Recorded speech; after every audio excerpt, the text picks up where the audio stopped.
कक्षा 10 में हमारा जो टॉपिक अब स्टार्ट होगा वो है बहुपद। ये हमारा नया चैप्टर भी है। इससे पहले जो चैप्टर हम फिनिश कर चुके हैं वो है वास्तविक संख्याएं। तो बहुपद के अंदर जिन जिन टॉपिक्स को पहले हमने समझना है वो है बहुपद की घात, रैखिक बहुपद, द्विघात बहुपद और त्रिघात बहुपद। लेकिन उससे पहले हम समझेंगे कि बहुपद कहते किन्हें हैं। अगर यहाँ पर बहु और पद दोनों को अलग अलग पढ़ें तो बहु का मतलब बहुत सारे और पद का मतलब क्या होता है? स्थान। तो जरा हम देखते हैं इस बहुपद के बारे में। हम छोटी क्लास में पढ़ चुके हैं पर शायद इस नाम को हमने नहीं पढ़ा हो। कुछ उदाहरण देख के हम समझते हैं कि बहुपद किसे कहते हैं। हमारे पास ये एक समीकरण है x+1, ये एक बहुपद है। ये हमारे पास x² + x+1, ये भी एक बहुपद है। हमारे पास है y³ + 3y + 6, ये भी एक बहुपद है। हमारे पास है z6 + z3 + 1, ये भी एक बहुपद है। तो हमने कुछ उदाहरण से देख लिया कि बहुपद कहते किसको हैं। ठीक है, अब हम आते हैं बहुपद की घात। आप देख सकते हो कि ये जो हमारे पास पहला बहुपद है, इसमें जो चर राशि यूज हुई है वो है x। इसमें भी हमारे पास जो चर राशि यूज हुई है वो है x। इसमें हमें जो चर राशि यूज हुई है वो है y। इसमें जो चर राशि हमने इस्तेमाल की है वो है z। चर राशि क्या होती है? चर राशि होती है कि जिसका कोई भी मान हो सकता है।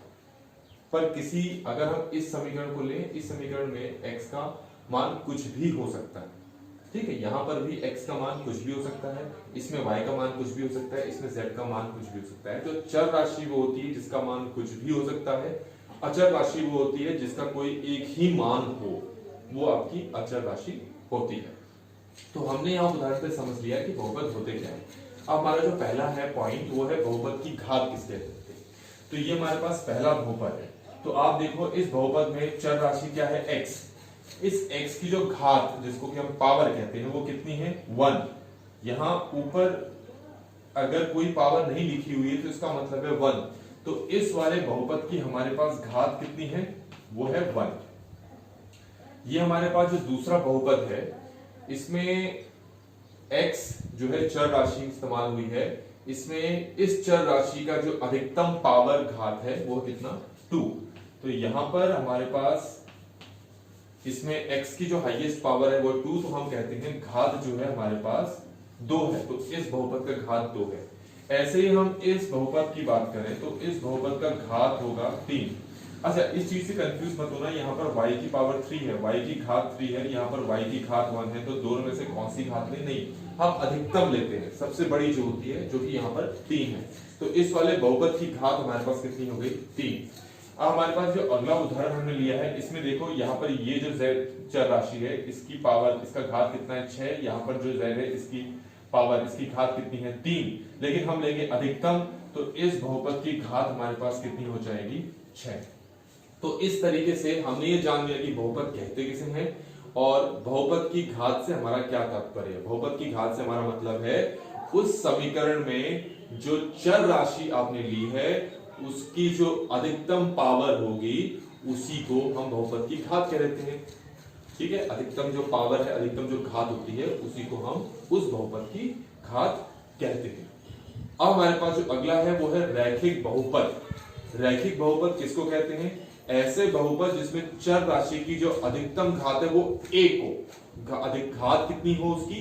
1 हो, तो उसको हम कहते हैं रैखिक बहुपद। तो रैखिक बहुपद के कुछ उदाहरण देखते हैं हम।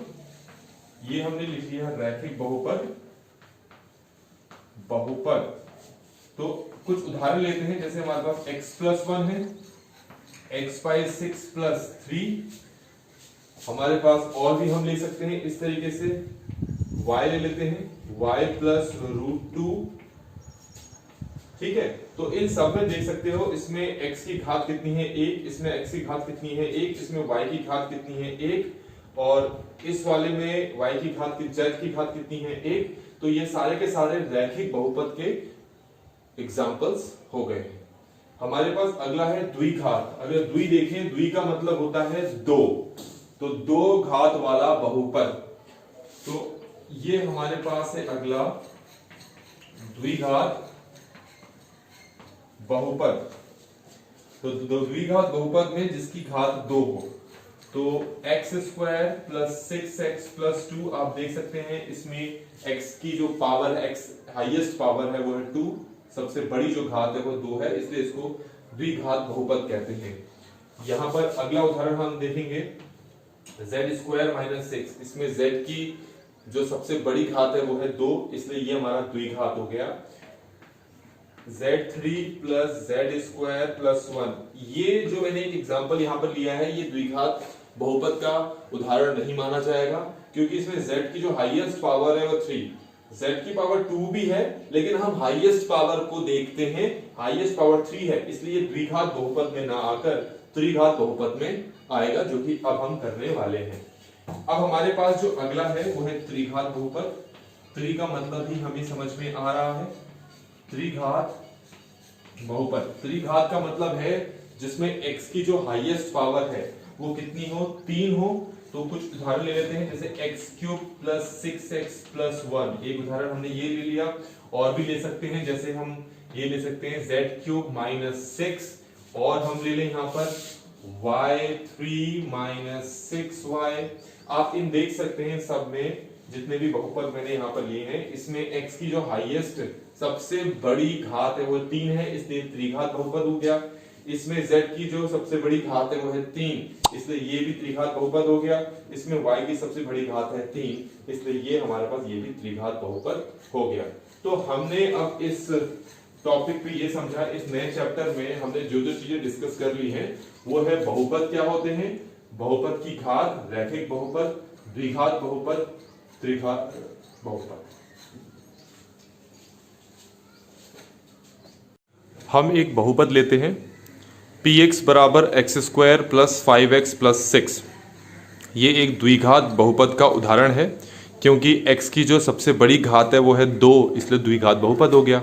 अच्छा, x square plus 5x plus 6 का नाम हमने px रखा हुआ है। ठीक है, अब हम क्या करने वाले हैं, हमें पता है क्योंकि x एक चर राशि है तो उसका मान कुछ भी हो सकता है, x की जगह आप कुछ भी रख सकते हो। तो हम क्या करते हैं, x के कुछ मान लेने कर देखते हैं कि आपके पास उत्तर क्या आता है। सबसे पहले हम क्या करते हैं, x की वैल्यू 0 रख के देखते हैं कि हमें क्या उत्तर मिलता है। तो यहाँ पर x की जगह 0 रखा हमने, यहाँ पर भी ये 0 का स्क्वायर हो गया, ये 5 मल्टीप्लाई 0 प्लस ये हमारा 6। अब हमें पता है 0 का स्क्वायर कितना होता है, 0 होता है, 5 मल्टीप्लाई 0 कितना होता है 5, और ये 6 आ गया। 6 को इन दोनों के साथ ऐड करोगे तो 6 ही आएगा। इसका मतलब x का मान 0 रखने पर हमें इस द्विघात बहुपद से क्या उत्तर मिला, 6 मिला। अच्छा, अब हम x का मान -2 रखते हैं और समझने की कोशिश करते हैं कि क्या उत्तर मिलता है हमें। तो हमारे पास ये हो जाएगा -2 का स्क्वायर। मैं आपको बता चुका हूं, जब मैं x का मान -2 रख रहा हूं तो जहां जहां हमारे पास x है वहां वहां हम -2 को रखेंगे। तो यहां पर -2 रखेंगे, यहां पर रखेंगे और यहां पर रखेंगे -2। इस जगह अगर मैं -2 रखूं तो ये हो जाएगा -2 का स्क्वायर प्लस 5 -2 प्लस 6। अच्छा, -2 का स्क्वायर करना है तो आप ये जरा समझ लें, -2 का स्क्वायर होता है -2 मल्टीप्लाई -2, माइनस माइनस मल्टीप्लाई में आपके कैंसिल आउट हो जाते हैं, या यूं कहें प्लस हो जाता है। तो 2 2 जा कितना हो गया 4, इसका मतलब -2 का स्क्वायर कितना आया 4। किसी भी ऋणात्मक संख्या का वर्ग करोगे या स्क्वायर करोगे तो आंसर हमेशा प्लस में ही आएगा। 5 को -2 से करोगे तो कितना आएगा -10 प्लस 6। 4 -10 कितना होता है, आपको पहले से बता रखा है। इस तरह की संख्याएं अगर माइनस करोगे तो हमारे पास आंसर आएगा -6, ये है 6, और -6 प्लस 6 कितना हो जाएगा 0। ये -6 क्यों आया, क्योंकि माइनस है तो 4 में से 10 माइनस किया तो 6 आ गया, और हम साइन जो है वो बड़े नंबर का लगाते हैं जो कि आपका माइनस है। ठीक है, तो ये हमारे पास आंसर कितना आ गया 0। ये इंटरेस्टिंग आंसर आया है, -2 रखने पर हमारे पास 0 आ गया। अच्छा, एक और हम यहाँ पर ले लेते हैं x का मान और चेक करते हैं कि उस पर हमें क्या आंसर मिलता है। अगर मैं x की वैल्यू इस बार -3 लेता हूं और चेक करता हूं कि क्या आंसर मिलने वाला है, तो ये हो जाएगा x के प्लेस पे -3 रख रहा हूं मैं, तो ये हो गया -3 का स्क्वायर प्लस 5 मल्टीप्लाई -3 प्लस 6। आपको अभी पहले ही बताया था किसी भी माइनस वाली संख्या, ऋणात्मक संख्या का जब वर्ग करते हैं तो आंसर हमेशा प्लस में आता है। तो सिंपल सी बात है, माइनस को रखो मत यहाँ पर। 3 का स्क्वायर कितना हो गया 9, 5 3 का कितना हो गया 15 और माइनस है तो हो जाएगा -15 प्लस 6। इन दोनों को माइनस करोगे तो कितना आएगा -6 प्लस 6। क्यों आया -6 बता चुका था, यहाँ पर माइनस हो रहा है तो 6 आया और साइन आगे बड़े नंबर का लगा लेते हैं हम। बड़ा नंबर इन दोनों में से 9 और 15 में से 15 है तो उसके आगे माइनस है तो उत्तर में भी हम माइनस लगाते हैं। अब -6 प्लस 6 यहाँ पर भी माइनस होंगे क्योंकि आपको समझा रखा है कि जब एक माइनस होता है तो माइनस ही करते हैं। तो ये माइनस हो गया, आंसर कितना आ गया हमारे पास 0। यहाँ पर एक इंटरेस्टिंग सी चीज हमें समझने को मिली है कि हमारे पास दो नंबर ऐसे थे, एक है x की वैल्यू -2 और एक है x की वैल्यू -3। इन दोनों को जब मैंने इस द्विघात बहुपद में रखा तो मेरा जो उत्तर आ गया 0 आ गया। इंटरेस्टिंग और भी चीज ये होगी कि इन दोनों के अलावा अगर कोई और नंबर, अगर आप कोशिश करके देख सकते हो, कोई और नंबर अगर इस द्विघात बहुपद में रखोगे तो उत्तर कभी भी 0 नहीं आएगा। तो x के वो मान जिनको बहुपद पे रखने पर उत्तर आपका अगर 0 आ जाए, जैसे इन दोनों ने 0 उत्तर दिया, तो x के उन दोनों नामों, उन दोनों मानों को हम कुछ नाम देते हैं। इनको कहते हैं हम शून्यक। x इक्वल टू -2 और x इक्वल टू -3, इन दोनों को जब इसमें रखा बहुपद में तो इन दोनों ने आंसर 0 दिया, इसीलिए x इक्वल टू -2 और x इक्वल टू -3 को हम px का शून्यक बोलेंगे। तो हमें ये पता लगा कि अगर हमारे पास एक द्विघात बहुपद है तो हम दो शून्यक निकाल सकते हैं। इसी तरीके से हमारे पास जो दूसरे बहुपद हैं, जैसे रैखिक बहुपद है और त्रिघात बहुपद है, क्या उनके शून्यक भी निकाल सकते हैं? तो हम कहेंगे हाँ, उनके शून्यक भी निकाल सकते हैं। लेकिन अगर द्विघात बहुपद है, इसके कितने शून्यक आए हैं? 2। इसी तरीके से रैखिक जो बहुपद होते हैं उसमें x की जो मैक्सिमम पावर होती है, घात होती है, वो 1 होती है, इसलिए उसके कितने शून्यक निकाल सकते हैं? 1। त्रिघात बहुपद में x की घात कितनी होती है? 3, इसलिए उसके कितने शून्यक निकाल सकते हैं? हम 3 निकाल सकते हैं। एक एग्जाम्पल के थ्रू हम इसको चेक करने की कोशिश करेंगे। तो हमारे पास x के एक समीकरण लेते हैं हम, और उस समीकरण में जैसे हम एक रैखिक समीकरण लेते हैं या रैखिक बहुपद लेते हैं, px equal to x plus 1। आपको पता है ये हमने रैखिक बहुपद है क्योंकि x की पावर इसमें कितनी है? 1 है। तो यहां पर अगर मैं x की वैल्यू -1 पुट करता हूं तो p -1, यहां पर भी -1 रखेंगे तो -1 प्लस 1 कितना आ गया आपका आंसर? 0।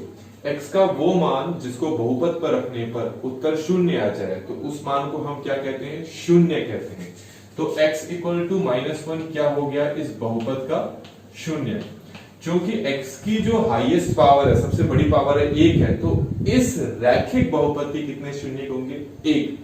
हर रैखिक बहुपद के एक ही शून्यक होगा।